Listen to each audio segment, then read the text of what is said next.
정책의 사각지대에 대한 우려도 있습니다. 이 금융권에 대한 건전성 관리가 강화되면 취약계층의 경우 이보다 더 열악한 사금융 쪽으로 내몰릴 수 있다는 겁니다. 계속해서 신선미 기자입니다. 정부는 지난 2012년 초 제2금융권의 가계대출을 억제하기 위한 대책을 발표합니다. 불과 8개월 전에 발표한 가계부채 연착륙 종합대책으로 은행 문턱이 높아지자 대출자들이 2금융권으로 몰리면서 대출이 급증하는 풍선 효과가 나타났기 때문입니다.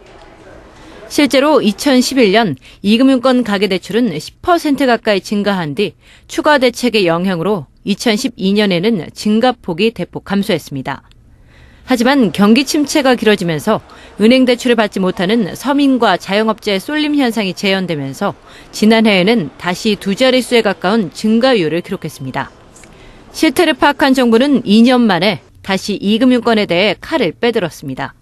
이들에 대한 건전성 규제를 강화하고 서민들을 상대로 꺾기 같은 불공정 영업을 할 경우 제재를 할 수 있는 근거까지 마련하겠다고 발표했습니다.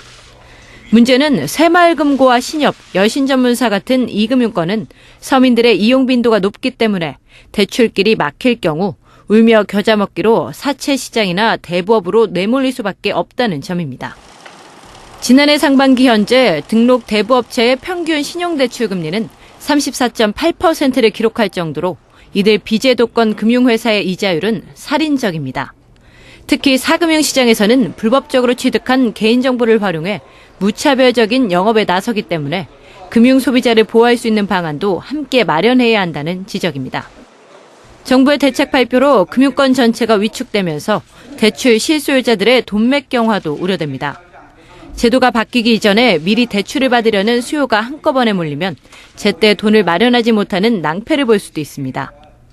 한국은행에 따르면 올해 1분기 은행들은 가계 신용위험지수가 상승할 것으로 보고 보수적으로 대출을 운용할 계획이고 2분기 전망도 밝지 않은 상황입니다.